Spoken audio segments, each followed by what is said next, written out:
Hello class 12 welcome back to concept capsule. நாங்கள் Vicky. So நம்ம இன்றைக்கும் வந்து கண்டினியூவேஷன் பார்ப்போம். Okay, magnetic moving charges and மேக்னெட்டிசமோட கண்டினியூவேஷன் பார்ப்போம். இன்றைக்கி லெக்சர் நம்பர் 7 பார்க்கலாம் நம்ம. சரியா, லெக்சர் நம்பர் 7ல் ரொம்பவே important board exam point of வியூவில் இருந்து ஓகே ஒரு டெரிவேஷன் கேட்பாங்க. ரொம்ப இம்பார்ட்டண்டான ஒரு derivation, magnetic force between two parallel infinite wire. Okay, ரெண்டு இன்ஃபைனைட் ஒயர் இருந்துச்சுன்னா அதுக்கு நடுவில் மேக்னெட்டிக் ஃபீல்டு என்னென்னு பார்க்க போகிறோம். சரியா, இன்றைக்கி அதோட சின்ன டெரிவேஷன். ஓகே, ரொம்ப குட்டியான டெரிவேஷன் மட்டும்தான், சிம்பிள் தான். அதை பார்த்துட்டோம்னா இன்றைக்கி லெக்சர் வந்து ஃபினிஷ் பண்ணிடலாம். ஓகே, அண்ட் என்னோடய டெலிகிராம் குரூப்பில் ஜாயின் பண்ணிக்கோங்க. அங்கே நிறைய மெட்டீரியல்ஸ் கொடுத்துருக்கேன். நிறைய மெட்டீரியல்ஸ் இருக்குது. Board exam question paper, past year previous year papers, sample papers and உங்கள் நீட் ஜேஇக்கான தேவையான எல்லா மெட்டீரியல்ஸுமே இல்லை நான் கொடுத்துருக்கேன். இன்ஃபேக்ட் ஆலன் இன்ஸ்டிடியூட்டோட மாடியூல் இதில் வந்து நான் அப்லோட் பண்ணியிருக்கேன். ஓகே, அண்ட் வாட்ஸ்அப் குரூப்பில் சேர்னாலும் சேர்ந்துக்கலாம். லிங்க் வந்து நான் டெஸ்கிரிப்ஷனில் கொடுத்துருக்கேன். அண்ட் புதுசாக பார்க்குறவங்க யாராச்சும் இருந்தால் கண்டிப்பாக சப்ஸ்கிரைப் பண்ண மறக்காதீங்க. சப்ஸ்கிரைப் பண்ணிவிட்டு வீடியோவை கண்டினியூ பண்ணுங்கள். It will be good for me. Okay, so நேற்று கிளாஸில் நம்ம முக்கியமாக என்ன பார்த்தோம்னா மேக்னெட்டிக் ஃபோர்ஸ் ஆன கரண்ட் கேரிங் கண்டக்டர் பார்த்தோம். கரெக்டாக, பட் என்ன கண்டிஷன்னா யூனிஃபார்ம் மேக்னெட்டிக் ஃபீல்டாக இருந்துச்சுன்னா, ஒரு யூனிஃபார்ம் மேக்னெட்டிக் ஃபீல்டில் ஒரு கரண்ட் கேரிங் கண்டக்டர் வச்சோம்னா அதில் எவ்வளோ ஃபோர்ஸ் வந்து எக்ஸர்ட் ஆகுங்கிறத நம்ம நேற்று கிளாஸில் பார்த்தோம். என்ன வேல்யூ வந்துச்சு? Force equal to IBL sin தீட்டான்னு வந்துச்சு. இதே மாதிரி இருக்க இன்னொரு ஈக்குவேஷன் இருக்குது, F equal to QVB sin theta. இது எதுக்குனாக்கா, இது வந்து சார்ஜ் மேலே எவ்வளோ மேக்னெட்டிக் ஃபீல்டு, ஐ மீன் எவ்வளோ ஃபோர்ஸ் ஆக்ட் ஆகுது, ஒரே ஒரு சார்ஜில் எவ்வளோ ஃபோர்ஸ் ஆக்ட் ஆகுதுன்றது QVB sin theta. But entire கண்டக்டரில் எவ்வளோ ஃபோர்ஸ் ஆக்ட் ஆகுதுன்றதுக்கு என்னது இந்த ஃபார்முலா IBL sin தீட்டா. சரியா, பட் இந்த ஃபார்முலா வந்து ஒருவேளை நமக்கு வந்து மேக்னெட்டிக் ஃபீல்டு வேரி ஆச்சுன்னா இந்த ஃபார்முலா ஒர்க் அவுட் பண்ண முடியாது. ஓகே, இந்த கேஸ் வந்து உங்களுக்கு போர்டு எக்ஸாம் பாயிண்ட் ஆஃப் வியூவில் கிடையாது. பட் காம்படேட்டிவ் எக்ஸாம் ப்ரிப்பேர் பண்ணுறீங்கன்னா இந்த பாயிண்ட் தெரிஞ்சிருக்கணும். ஓகே, ஒருவேளை என்னோடய மேக்னெட்டிக் ஃபீல்டு வேரி ஆச்சுன்னா இந்த ஃபார்முலா ஒர்க் அவுட் ஆகாது. ஏன் அப்படி சொல்கிறேன்னாக்கா, இங்கே பாருங்கள், இப்போ நான் இது வந்து ஒரு ஒயர் எடுத்துக்கிட்டேன். ஓகே, இந்த ஒயரில் வந்து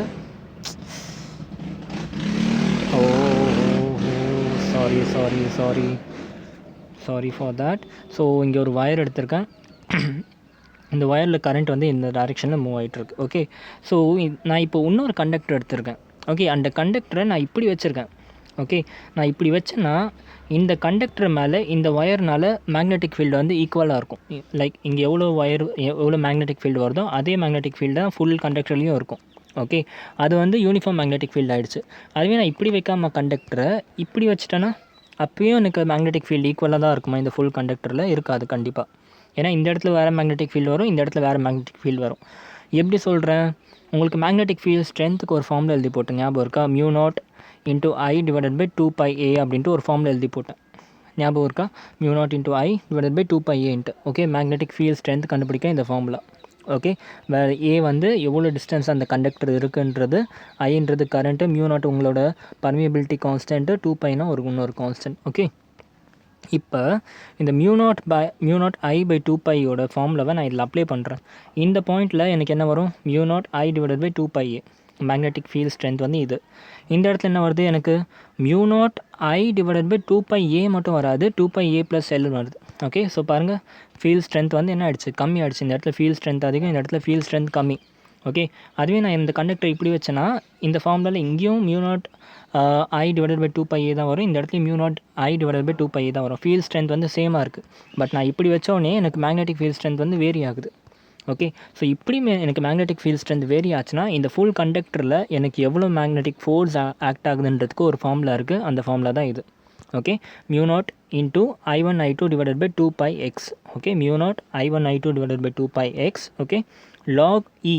okay, log E A + L / A இதோட டெரிவேஷன் இருக்குது. இந்த டெரிவேஷன் ரொம்ப முக்கியம் இல்லை, ஃபார்முலா ஞாபகம் வச்சுக்கோங்க. ஜஸ்ட் டேரெக்டாக அப்ளை பண்ணுற மாதிரி வரும். எக்ஸ் வந்து நீங்கள் எந்த பாயிண்ட்டில் வேணால் நீங்கள் எக்ஸை வச்சு போட்டுக்கலாம். x = 0 to L எங்கே வேணால் வேரி ஆகும். சரியா, ஸோ இந்த ஃபார்முலா நோட் பண்ணிக்கிட்டிங்கன்னா, force if it is having non uniform magnetic field. Okay, so இந்த ஃபார்முலா வந்து காம்படேட்டிவ் எக்ஸாமுக்கு வந்து ரொம்ப இம்பார்ட்டன்ட். போர்டு எக்ஸாமில் இந்த ஃபார்முலா கேட்க மாட்டாங்க. சரியா, பட் இருந்தாலும் தெரிஞ்சு வச்சுக்கோங்க, எல்லாமே தெரிஞ்சு வச்சுக்கிறது முக்கியம். ஸோ இன்றைக்கி வந்து சின்ன லெக்சர், முக்கியமான lecture, force between two parallel current carrying infinite wire. Okay, இப்போ நான் 2 வயர் எடுத்துக்கிட்டேன். ஓகே, இன்றைக்கி லெக்சரோட மெயின் எய்ம் என்னன்னு சொல்கிறேன். சரி, 2 வயர் எடுத்துட்டேன், இன்ஃபைனைட் வயர். அதில் வந்து நான் கரண்ட் பாஸ் பண்ணிட்டேன். ஓகே, இந்த மாதிரி 2 பேரலல் வயரை கரண்ட் பாஸ் பண்ணதுக்கப்புறம் நான் என்ன அப்சர்வ் பண்ணுறேன்னாக்கா, ஒரே டைரெக்ஷனில் கரண்ட்டு பாஸ் பண்ணால் இது 2 அட்ராக்ட் பண்ணுது. ஓகே, 2 வயரும் மேக்னெட் மாதிரி அட்ராக்ட் பண்ணுது. ஒருவேளை ஒரு வயர்லேயும் இன்னொரு வயர்லையும் வேறு டைரெக்ஷனில் கரண்ட் எடுத்தானா ரிப்பல் பண்ணுது. ஓகே, ஸோ இந்த ஃபோர்ஸை தான் நம்ம இப்போ கண்டுபிடிக்க போகிறோம். Okay, force between 2 parallel current carrying infinite wire. Okay, அது எப்படி அட்ராக்ட் பண்ணுறது, எப்படி ரிப்பல் பண்ணுறதுன்றதெல்லாம் பார்ப்போம். ஓகே, புரிஞ்சா? இன்றைக்கி வந்து இதுதான் நம்ம பார்க்க போகிறோம். சரியா? ஸோ என்ன பண்ணிட்டேன், நான் இப்போ ஒரு கரண்ட் கேரிங் கண்டக்டர் எடுத்தேன், இன்ஃபைனைட் வயர் எடுத்துட்டேன். Okay, I am considering a infinite wire. Okay, which is carrying current in the same direction. இதுவும் I1, இதுவும் I2. ஓகே, ரெண்டும் ஒரே டைரெக்ஷனில் கரண்ட் எடுத்துகிட்டு போகுது. ஓகே, இந்த வயரும் சேம் டைரெக்ஷன். இப்போ இது ரெண்டுத்துக்கும் நடுவில் ஒரு டிஸ்டன்ஸ் இருக்குது. Let us assume that distance is D. Okay, இது வந்து ஒரு இன்ஃபைனைட் வயர். என்னால் இன்ஃபைனைட் வயருக்கு வந்து ஃபோர்ஸ் கண்டுபிடிக்க முடியாது. ஸோ இந்த இன்ஃபைனைட் வயரில் ஒரு பர்டிகுலர் லென்த் எடுத்துக்கிட்டேன் நான். ஓகே, இந்த லென்த் வந்து Lன்னு வச்சுக்கிறேன். ஓகே, I2 என்னன்னு தெரிஞ்சு, Lன்னு தெரிஞ்சு, I1 என்னன்னு தெரிஞ்சு, இதோட டிஸ்டன்ஸும் இல்லை, இது வந்து D. ஓகே, இப்போ இதில் கரண்ட் இந்த டைரெக்ஷனில் மூவ் ஆகுது, இதில் வந்து கரண்ட் இந்த டைரெக்ஷனில் மூவ் ஆகுது. ஓகே, இப்போ இந்த டைரெக்ஷனில் மூவ் ஆகுதா, இதில் வந்து மேக்னெட்டிக் ஃபீல்டோட டைரெக்ஷன் என்னவாக இருக்கும், மேக்னெட்டிக் ஃபீல்டோட டைரெக்ஷன் மட்டும் தெரிஞ்சால் போதும் எனக்கு. அப்போ என்ன பண்ணணும், right hand thumb rule apply பண்ணணும்.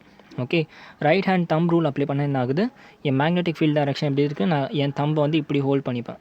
ஓகே, கரண்ட்டோட டைரெக்ஷன் மேலே இருக்குது, என் தம்பு இப்படி ஹோல்ட் பண்ணிட்டேன். என்னோடய 4 ஃபிங்கரும் இந்த மாதிரி வந்து என்ன ஆகும், ஃபோல்ட் ஆகும். அப்போ என்ன ஆகுது, என் மேக்னெட்டிக் ஃபீல்டு இப்படி போயிட்டு இப்படி வருது. ஓகே, இந்த கண்டக்டரோட மேக்னெட்டிக் ஃபீல்டு எப்படி இருக்குன்னா, இந்த பக்கம் பேஜுக்குள்ளே போகும். ஓகே, இங்கேருந்து வெளியே வரும், இப்படி போயிட்டு இப்படி வருது, இப்படி போயிட்டு இப்படி வருது. ஸோ இந்த பக்கம் இன்டைரக்ஷன், இந்த பக்கம் வெளி டைரெக்ஷன். ஓகே, ஸோ இந்த கண்டக்டரோட மேக்னெட்டிக் ஃபீல்டு வந்து அப்படியே ஸ்ப்ரெட் ஆகிட்டே போகுது, இப்படி இப்படி இப்படி இப்படி ஸ்ப்ரெட் ஆகிட்டு இங்கே வச்சுருக்க கண்டக்டர் மேலேயும் இதோட ஃபீல்டு போய் அஃபெக்ட் ஆகுமா.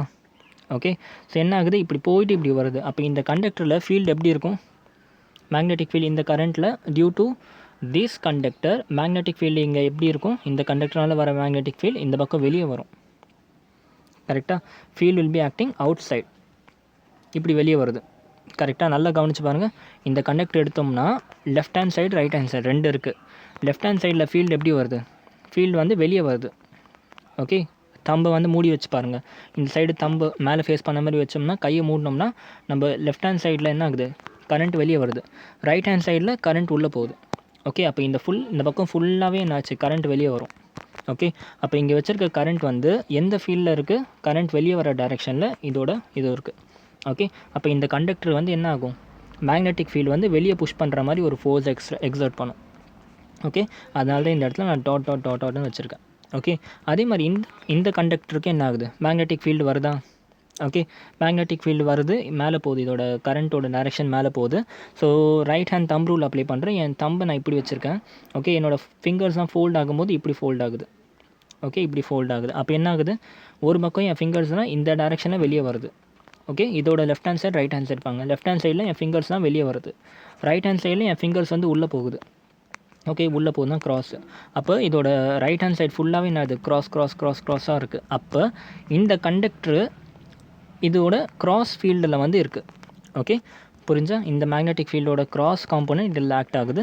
இந்த கண்டக்டரோட டாட் காம்போனன்ட் வந்து இந்த ஃபீல்டில் ஆக்ட் ஆகுது. ஓகே, ஸோ இப்போ இந்த டயக்ராம் புரிஞ்சா. ஓகே, நான் இப்போ பாருங்கள், ஃபோர்ஸ் கண்டுபிடிச்சலாமா. இப்போ நமக்கு கரண்ட்டோட டைரெக்ஷன் தெரிஞ்சு, மேக்னெட்டிக் ஃபீல்டு ஆக்ட் ஆகிற டைரெக்ஷன் தெரிஞ்சு. இப்போ force on this conductor due to 1 கண்டுபிடிச்சிடலாமா. எப்படி, அதே மாதிரி Fleming's right hand rule apply பண்ணணும். கரண்ட்டோட டைரெக்ஷன் மேலே, மேக்னெட்டிக் ஃபீல்டு எப்படி இருக்குது உள்ள. அப்போ என்ன பண்ணணும், நம்ம ஃபிங்கர்ஸ் எல்லாத்தையும் ஃபோனுக்குள்ளே கை விடுங்க, தண்ணிக்குள்ளே கை விடுங்க, ஃபோனுக்குள்ளே ஃபிங்கர்ஸ் எல்லாம் கை விடுங்க. கரண்ட்டோட டைரெக்ஷன் மேலே, தம்பு மேலே. அப்போ உங்கள் பாம் எந்த டைரெக்ஷன் காமிக்குது, இந்த டைரெக்ஷனும் காமிக்குது. கரெக்டாக, உங்கள் பாம் வந்து இந்த டைரெக்ஷன் காமிக்குது. Okay, you want me to show this. Okay, wait பண்ணுங்கள், நான் காமிக்கிறேன்.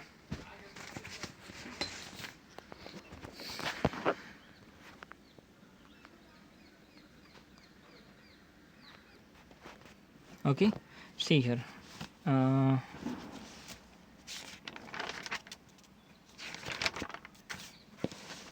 see here, நான் இந்த கண்டக்டரை பற்றி பேசுகிறேன். ஓகே, இந்த கண்டக்டரில் எனக்கு என்னாச்சு, கரண்ட் மேலே போகுது. கரண்ட் மேலே போகுதுன்னா என்ன பண்ணணும், என் ஃபிங்கரை எந்த டேரெக்ஷன் எந்த ஃபிங்கர் கரண்ட் காமிக்கும்? தம்ப். என் தம்ப் வந்து இப்போ மேலே போகுது. சரியா? ஃபார் ஈஸியாக இருக்கணுன்றதுக்காக ஃபஸ்ட்டு நான் மேக்னெட்டிக் ஃபீல்டு பார்க்குறேன். மேக்னெட்டிக் ஃபீல்டு வந்து உள்ளே வருது. ஓகே, இந்த மேக்னெட்டிக் ஃபீல்டுலாம் புரிஞ்சில்ல? இது வந்து என்னது? கரண்ட். ஓகே, கையை வச்சு நான் உங்களுக்கு ஒரு வாட்டி கிளியராக சொல்லி கொடுத்துட்றேன். இது வந்து கரண்ட்டோட டேரெக்ஷன். இந்த வயரில் ஒரு மேக்னெட்டிக் ஃபீல்டு இருக்கும்ல, ஏன்னா கரண்ட் போகுது. அந்த மேக்னெட்டிக் ஃபீல்டோட டேரெக்ஷன் எப்படி கண்டுபிடிப்போம்? Right hand thumb rule. Okay, என் கரண்ட்டோட டேரெக்ஷன் என் தம்பு வச்சுட்டேன். ஓகே, கரண்ட்டோட டேரெக்ஷன் தம்பு வச்சுட்டேன். இப்போ என் ஃபிங்கர்ஸ் பாருங்கள், இப்படி மூடுதா? இப்படி மூடுது. கரெக்டாக இப்படி மூடுது. என்ன ஆச்சு? லெஃப்ட் ஹேண்ட் சைடு, இது left hand side. Left hand சைட்லேருந்து என் ஃபிங்கர்ஸ் வந்து வெளியே வருது. ஓகே, ரைட் ஹேண்ட் சைடு போகும்போது என்ன ஆகுது? என் ஃபிங்கர்ஸ் உள்ளே போகுது. இப்படி போகுது பாருங்கள், இப்படி போகுது. ஃபிங்கர்ஸ் வந்து உள்ளே போகுது. ஸோ இந்த லெஃப்ட் ஹேண்ட் சைடு ஃபுல்லாக வெளியே வருது, ரைட் ஹேண்ட் சைடு ஃபுல்லாக உள்ளே போகுது. அப்போ இந்த கண்டக்டர்னால மேக்னெட்டிக் ஃபீல்டு வந்து இந்த கண்டக்டரில் எப்படி இருக்க போகுது? எல்லாமே வந்து கிராஸ் காம்பனண்ட்டாக இருக்கும். இந்த ஃபுல்லாக இந்த டேரெக்ஷன் ஃபுல்லாக உள்ளே போகும் மேக்னெட்டிக் ஃபீல்டு, இந்த சைடு ஃபுல்லாக மேக்னெட்டிக் ஃபீல்டு வெளியே வருது. அப்போ இந்த கண்டக்டரில் வந்து எல்லாம் கிராஸ் ப்ராடக்ட் அதனால தான் போட்டிருக்கேன். ஓகே, ஏன்னா மேக்னெட்டிக் ஃபீல்டு வந்து என்ன ஆகிடுச்சு? உள்ளே போகுது. கரெக்டாக, அதனால் கிராஸ் காம்பனண்ட் போட்டிருக்கேன். அதே மாதிரி என்னாச்சு? இந்த கண்டக்டர், ஓகே, கொஞ்சம் பிளராக தான் இருக்கும். வீடியோ குவாலிட்டி கொஞ்சம் நல்லா வச்சுக்கோங்க, ஏன்னா அண்ணங்கிட்ட இருக்க ஃபோன் அந்த மாதிரி. சரி, ஸோ இப்போ இந்த கண்டக்டரு கரண்ட் போகுது. கரண்ட் போனால் என்னாச்சு? ஒரு மேக்னெட்டிக் ஃபீல்டு க்ரியேட் ஆகுது. அது வந்து அகைன் நான் right hand thumb rule apply பண்ணேன். கரண்ட் மேலே போகுது, தம்ப் வந்து இப்படி வருது. ஓகே, இப்படி வருது. சரியா? ஸோ என்ன ஆகிடுச்சு? இதுக்கு 2 சைடு இருக்குது, left hand side, right hand side. Left hand சைடில் ஃபுல்லாக என்ன ஆகிடுச்சு? கரண்ட் வெளியே வருது, இப்படி வெளியே வருது. ரைட் ஹேண்ட் சைடில் ஃபுல்லாக என்னாச்சு? கரண்ட் உள்ளே போகுது. ஸோ அதனால் இந்த கண்டக்டரை பொறுத்த வரைக்கும் லெஃப்ட் ஹேண்ட் சைடில் ஃபுல்லாக கரண்ட் வெளியே வருது. ஸோ வெளியே வர கரண்ட்டில் வந்து என்ன பண்ணிட்டோம்? வெளியே வர மேக்னெட்டிக் ஃபீல்டில் என்ன பண்ணியிருக்கோம்? இந்த கண்டக்டர் வச்சுட்டோம். ஸோ அதனால தான் இந்த இடத்துல ஃபுல்லாக டாட் வரைஞ்சிருக்கேன். சரியா? இந்த கிராஸ் அண்ட் டாட் புரிஞ்சா? இப்போ என்ன பண்ணுறேன்னா, இப்போ இந்த இடத்துல மேக்னெட்டிக் ஃபீல்டு டேரெக்ஷன் தெரிஞ்சிடுச்சு எனக்கு, உள்ளே போகுதுன்ட்டு. கரண்ட்டோட டேரெக்ஷன் தெரிஞ்சு மேலே போகுதுன்ட்டு. இப்போ எனக்கு ஃபோர்ஸ் எந்த பக்கம் ஆக்ட் ஆகுதுன்னு தெரியணும். ஓகே, அதுக்கு என்ன பண்ணணும்? Right hand Fleming's right hand rule apply பண்ணணும். ஸோ ஃபஸ்ட்டு மேக்னெட்டிக் ஃபீல்டு பேஜுக்குள்ளே போதா. ஸோ என்ன பண்ணுறேன்? பேஜுக்குள்ளே போடுறேன். இப்படி கையை வந்து பேஜுக்குள்ளே போட்டேன். பேஜுக்குள்ளே போட்டாச்சா? இப்போ என்னாச்சு? என் கரண்ட் மேலே போகுது. அப்போ என் தம்பை பிரித்தா என் கரண்ட் மேலே போகிற மாதிரி காமிக்குது. ஸோ பேஜுக்குள்ளே கை போகுது, கரண்ட் மேலே காமிக்குது. பாம் எப்படி இருக்குது? பாம் வந்து இந்த டேரெக்ஷனில் ஃபேஸ் பண்ண மாதிரி இருக்குது. இந்த டேரெக்ஷனில் பாம் இருக்குது. அப்போ ஃபோர்ஸ் வந்து என்ன ஆக்ட் ஆகுது? இங்கே ஆக்ட் ஆகுது. ஃபோர்ஸ் வந்து லெஃப்ட் ஹேண்ட் சைடு ஆக்ட் ஆகுது. அதே மாதிரி இதுக்கும் பாருங்கள், ஃபீல்டு எப்படி ஆக்ட் ஆகுது? ஃபீல்டு வந்து இப்போ இந்த வாட்டி வெளியே ஆக்ட் ஆகுது, டாட் ப்ராடக்ட்டில் வெளியே ஆக்ட் ஆகுது. ஸோ என் கையை என்ன பண்ணிட்டேன்? இப்படி நான் திருப்பிட்டேன், வெளியே ஆக்ட் ஆகுது. உங்களை நோக்கி என் கை வருது. சரியா? பார்த்து கண்ணை குத்திட போகிறேன். சரியா? ஸோ இப்போ கரண்ட்டோட டேரெக்ஷன் எப்படி போகுது? மேலே போகுது. ஸோ கரண்ட் மேலே போகுதா? ஸோ அதனால் இப்படி வச்சுட்டேன். கரண்ட் மேலே, ஃபீல்டு உங்களை நோக்கி வருது. ஸோ பாம் எந்த டேரெக்ஷனில் இருக்குது? பாம் வந்து இந்த டேரெக்ஷனில் இப்படி இருக்குது. பாம் வந்து இந்த டேரெக்ஷனில் இருக்குது. ஓகே, ஸோ அதனால் ஃபோர்ஸ் எப்படி ஆக்ட் ஆகும்? இந்த டேரெக்ஷனில் ஆக்ட் ஆகும். புரிஞ்சா? ஸோ இப்படி தான் வந்து ஃபோர்ஸ் ஆக்ட் ஆகுது. நான் இதெல்லாம் புரிஞ்சில்ல? இப்போ பாருங்கள், இப்போ என்ன பண்ணிக்கலாம்? இப்போ இந்த ஃபோர்ஸோட வேல்யூ எனக்கு தெரியணும். Okay,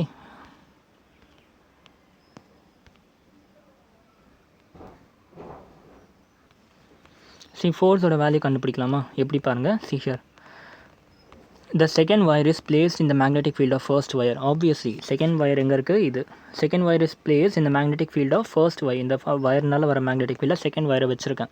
okay, so second wire will experience a force. Correct தானே? மேக்னெட்டிக் ஃபீல்டில் வச்சனால இந்த செகண்ட் வயருக்கு ஒரு ஃபோர்ஸ் எக்ஸ்பீரியன்ஸ் ஆகுது. So force on the second wire எப்படி கண்டுபிடிப்போம்? ஒரு கண்டக்டரில் எவ்வளோ ஃபோர்ஸ் வருதுன்னு இந்த ஃபார்மில் யூஸ் பண்ணுவோம். IBL sin theta யூஸ் பண்ணுவோம். IBL sin theta யூஸ் பண்ணுவோம். கரெக்டாக? So force on second wire due to first wire. So F21 force on second wire due to first wire என்னது? செகண்ட் வயர்னால் வர ஃபர்ஸ்ட் வயர்னால் வர current I1 into first one வயர்னால் வர magnetic field B1 into L sin theta. ரெண்டுத்துக்கும் L same. sin theta again என்ன ஆயிடுச்சு? கரண்ட் இந்த டேரெக்ஷன், மேக்னெட்டிக் ஃபீல்டு வந்து பர்பண்டிகுலராக இருக்குது. ஸோ theta வந்து 90 டிகிரி. கரெக்டாக? இது வந்து கேன்சல் அவுட் ஆகிடும். சரியா? So I2 B2 into L2. பியோட ஃபார்மில் உங்களுக்கு தெரியும், நான் ஆல்ரெடி சொல்லி கொடுத்துருக்கேன். பியோட ஃபார்ம்லான μ0 இன்ட்டு I/2πdன்னு சொல்லுவேன். கரெக்டாக? பட் ஜென்ரலாக நீங்கள் என்ன ஞாபகம் வச்சுக்கோங்க? μ0 divided by 4π into 2 times of I divided by டின்னு ஞாபகம் வச்சுக்கோங்க. ஏன் அப்படி சொல்கிறேன்னா, μ0/4πயோட வேல்யூ டைரக்ட் வேல்யூ இருக்குது. Okay, which is 10⁻⁻⁷. ஸோ அது ஞாபகம் வச்சுக்கிறது easy. So μ0 2I divided by 4πd வந்து என்னது? மேக்னெட்டிக் ஃபீல்ட் ஸ்ட்ரென்த் பியோட வேல்யூ. அந்த பியோட வேல்யூ சப்ஸ்டியூட் பண்ணுறேன். போட்டால் என்ன ஆகுது? I2 ஆல்ரெடி இருக்குது. மேக்னெட்டிக் ஃபீல்ட் ஸ்ட்ரென்த்தோட ஃபார்ம்ல என்ன? μ0 2 டைம்ஸ் ஆஃப் I2. ஏன்னா இந்த ஐயை டிபெண்ட் பண்ணியிருக்கு. ஓகே, ஃபீல்ட் ஸ்ட்ரென்த் வந்து இந்த விஷயத்தை பொறுத்து இருக்குது field strength. So μ0 into 2I. Okay, I2 into μ0 2 into I1 divided by 4 pi d. Sorry, field strength எதை டிபெண்ட் பண்ணியிருக்கு? ஃபீல்ட் ஸ்ட்ரென்த் இந்த வயரை டிபெண்ட் பண்ணியிருக்கு. இங்கே I1 வரும். ஓகே, இங்கே I1 வரும். So I2 into mu naught into 2 I1 divided by 4 pi d into L. கரெக்டாக? ஸோ இதை சால்வ் பண்ணோம்னா force on second due to first one, okay, equal to என்னது mu naught into 2 times of I1 I2 divided by 4 pi d. Okay, so இது வந்து infinite ஒயர்ன்றனால நமக்கு length தெரியாது ஜென்ரலாக. சரியா? அப்போ என்ன பண்ணலாம், ஃபோர்ஸ் பர் யூனிட் லென்த்னு எழுதிக்கலாம். அப்போ force per unit length equal to mu naught into 2 I1 I2 divided by 4 pi d. Okay, இதே மாதிரி செகண்ட் ஒயருக்கும் கண்டுபிடிச்சலாமா? The first wire is place in the magnetic field of second wire. Correct தானே? First wire is இதுதான் first wire is place in the magnetic field of second wire. அப்போ என்ன ஆகுது, இதோட force due to second wire on the first wire, அதாவது F12 equal to என்னது, அதே மாதிரி I1 into BL sin theta. Okay, இங்கே B என்னது, mu naught into 2 I2. இதை மட்டும் ஞாபகம் வச்சுக்கோங்க. இந்த இடத்துல I1, B வந்து I2, செகண்ட் ஒயர் தான் ஸ்ட்ரென்த் கொடுக்குது, மேக்னெட்டிக் ஃபீல்ட் ஸ்ட்ரென்த் கொடுக்குது. So mu naught into 2 I2 divided by 4 pi d. Okay, so இதை சால்வ் பண்ணோம்னா என்னது, F12 divided by L equal to mu naught by 4 pi 2 I1 I2 divided by d. நல்லா கவனித்து பார்த்தீங்கன்னா இந்த force F21 by L is equal to F12 by 2. அதாவது ரெண்டுத்துக்குமே ஃபோர்ஸோட magnitude same தான், பட் டைரெக்ஷன் மட்டும் மாறுது. டைரெக்ஷன் எப்படி, நம்மளோட தம் ரூலை வச்சு நம்ம போட்டாச்சு டைரெக்ஷன். பாருங்கள், ஃபோர்ஸ் இந்த பக்கம் இது இழுக்குது, இந்த பக்கம் இது இழுக்குது. ஸோ என்னது, இது ரெண்டு அட்ராக்டிவ் ஃபோர்ஸ். ஓகே, அப்போ சேம் டைரெக்ஷன் கரண்ட் இருந்துச்சுன்னா ரெண்டு வயரும் இழுக்குது. ஓகே, இப்போ வந்து ரிப்பல்சிவ் ஃபோர்ஸ்க்கு என்ன பண்ணலாம், எல்லாமே அதே தான். ஓகே, எல்லாமே சேம் ஸ்டெப்பு தான். பட் என்ன பண்ணுறோன்னா நம்ம ஜஸ்ட்டு வெயிட் அ மினிட், எல்லாமே சேம் ஸ்டெப்பு தான். ஜஸ்ட் என்ன பண்ணுறோம், நம்ம டைரெக்ஷன்ஸ் ஆஃப் கரண்ட்டை மட்டும் மாற்றிடுறோம். ஸோ இந்த பக்கம் I1 கரண்ட், இந்த பக்கம் I2 கரண்ட். ஓகே, ஸோ இப்போ நீங்கள் அதே மாதிரி ஃபார்முலாவில் அப்ளை பண்ணுங்கள். ஓகே, ஃபஸ்ட் என்ன பண்ணணும், இந்த I1 கரண்ட்னால மேக்னெட்டிக் ஃபீல்டு என்னென்னு பார்க்கணும். மேலே வந்து தம்பு போது மேக்னெட்டிக் ஃபீல்டு, இந்த கரண்ட் இந்த கண்டக்டர்னால மேக்னெட்டிக் ஃபீல்டு எப்படி வருது, இந்த பக்கம் தம்பு மேலே வச்ச மாதிரி வச்சோம்னாக்கா ஓகே, கரண்ட் வந்து என்ன ஆச்சு, left hand side right hand side பார்க்கணும். லெஃப்ட் ஹேண்ட் சைடில் கரண்ட் வெளியே வருது டாட், ரைட் ஹேண்ட் சைடில் கரண்ட் உள்ளே போகுது கிராஸ். அப்போ இந்த ரைட் ஹேண்ட் சைடு ஃபுல்லாக கிராஸ் கரண்ட் தான், ஐ மீன் கிராஸ் மேக்னெட்டிக் ஃபீல்டு தான், எல்லா மேக்னெட்டிக் ஃபீல்டும் உள்ளே போகுது. அப்போ இந்த செகண்ட் கண்டக்டர் எப்படி வச்சுருக்கோம், இன் டைரெக்ஷனில், மேக்னெட்டிக் ஃபீல்டு இன்சைடில் இருக்க டைரெக்ஷனில் செகண்ட் கண்டக்டர் வச்சுருக்கோம். ஓகே, அதே மாதிரி இதோடு பார்த்தோம்னாக்கா அதே மாதிரி தம் ரூல் அப்ளை பண்ணோம்னா இதோட மேக்னெட்டிக் ஃபீல்டு வந்து எப்படி இருக்கும், தம்பு கீழே பார்த்த மாதிரி இருக்கும். ஃபிங்கர்ஸ் வந்து ஃபோல்டு பண்ணிவிடுவோம். ஃபோல்டு பண்ணோம்னா இந்த பக்கம் வந்து எல்லாமே வெளியே வருது, மேக்னெட்டிக் ஃபீல்டு வந்து வெளியே வரும், டாட் ப்ராடக்ட் இப்படி இந்த மேக்னெட்டிக் ஃபீல்டு வரும், அந்த பக்கம் போய் ஃபிங்கர்ஸ் மூடும். ஸோ இந்த பக்கம் கிராஸ் காம்பனன்ட். அப்போ இதோட லெஃப்ட் ஹேண்ட் சைடு ஃபுல்லாக டாட் இருக்குது, இதோட ரைட் ஹேண்ட் சைடு ஃபுல்லாக டாட் இருக்குது, இதோட லெஃப்ட் ஹேண்ட் சைடு ஃபுல்லாக கிராஸ் இருக்குது. அப்போ இந்த ஃபஸ்ட் கண்டக்டர் வந்து கிராஸ் காம்பனண்ட்டில் வச்சுருக்கோம், அதனால் இந்த இடத்த கிராஸ் போட்டிருக்கேன். ஓகே, இப்போ மேக்னெட்டிக் ஃபீல்டோட டைரெக்ஷன் இருக்குது, கரண்ட்டோட டைரெக்ஷன் இருக்குது, ஃபோர்ஸோட டைரெக்ஷன் கண்டுபிடிக்கணும். ஸோ தம்பை வந்து பிரிச்சுக்கோங்க. Right hand Fleming's right hand rule apply பண்ணணும்.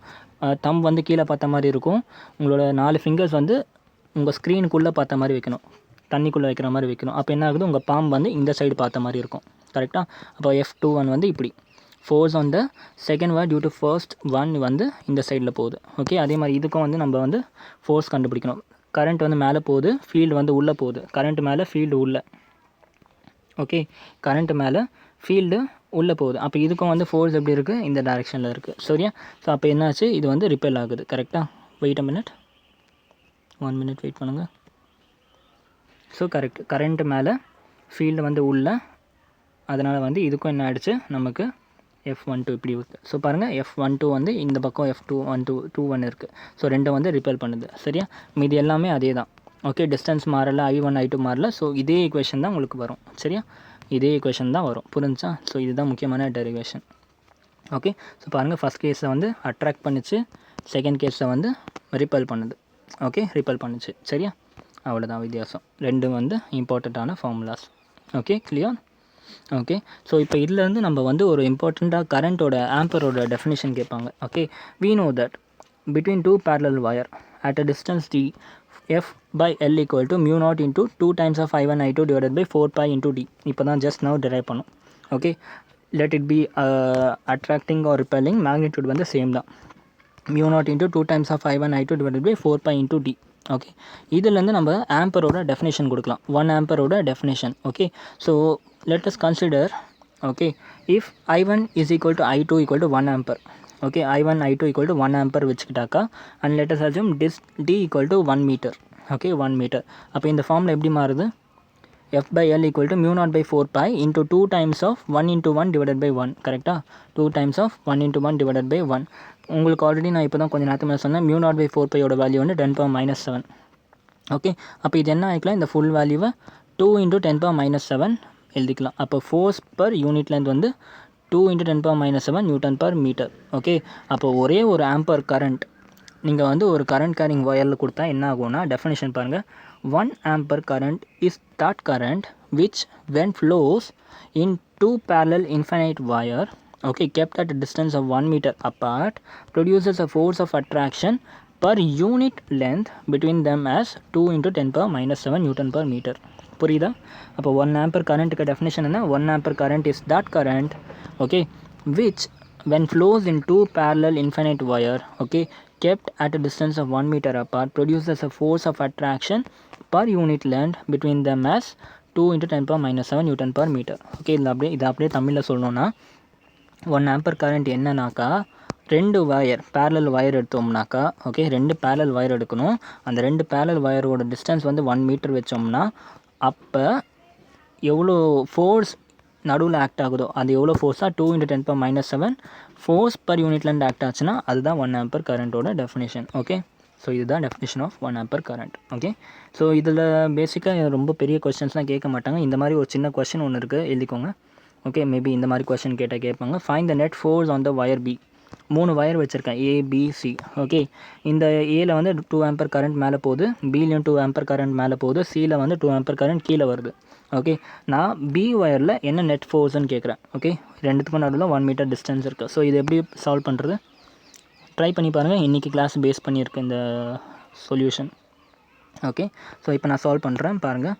சி ஹியர், நெட் ஃபோர்ஸ் கண்டுபிடிக்கணும். ஓகே, சி ஃபஸ்ட்டு நம்ம இப்போ பி மட்டும்தான் கேட்டிருக்காங்க, நெட் ஃபோர்ஸ் ஆன் பி மட்டும்தான் கேட்டிருக்காங்க. ஓகே, இப்போ பாருங்கள், net force on B due to 1, அதாவது பி டியூ டு ஏ என்னது, இது ரெண்டும் சேம் டைரெக்ஷன் கரண்ட்டா. ஓகே, சேம் டைரெக்ஷன் கரண்ட்னா என்ன சொன்னேன், அட்ராக்ட் பண்ணணும்னு சொன்னேன். அப்போ என்ன பண்ணும், இதில் ஃபோர்ஸ் வந்து இப்படி இருக்கும், இந்த பக்கம் வந்து ஃபோர்ஸ் இப்படி இருக்கும். ஓகே, அப்போ force due to B, force on B due to A வந்து இந்த டைரெக்ஷனில் இருக்கும். கரெக்டாக இந்த டைரெக்ஷனில் இருக்கும். ஓகே, இந்த வயர் வந்து அட்ராக்ட் பண்ணும். ஸோ இந்த டைரெக்ஷனில் force on B due to A இருக்கும். இப்போ இது பாருங்கள், இந்த டைரெக்ஷனும் ஆப்போசிட். அப்போ என்ன ஆகும், இது ரெண்டும் ரிப்பல் ஆகும், இப்படி ரிப்பல் ஆகும். ஓகே, அப்போ force on B due to C என்னது, ரிப்பல்சிவ் ஃபோர்ஸ், அதாவது இந்த டைரெக்ஷனில் ரிப்பல் ஆகும். ஓகே, அதனால் force on B C equal to FBC equal to இது. ஓகே, முடிஞ்சு. ஓகே, இப்போ நெட் ஃபோர்ஸ் கேட்குறாங்க. நெட் ஃபோர்ஸ்னால் அடிஷன் ஆஃப் தீஸ் 2 திங்ஸ், ரெண்டும் சேம் டைரெக்ஷன்ரா நம்ம ஆட் பண்ணிக்கலாம் டேரெக்டாக.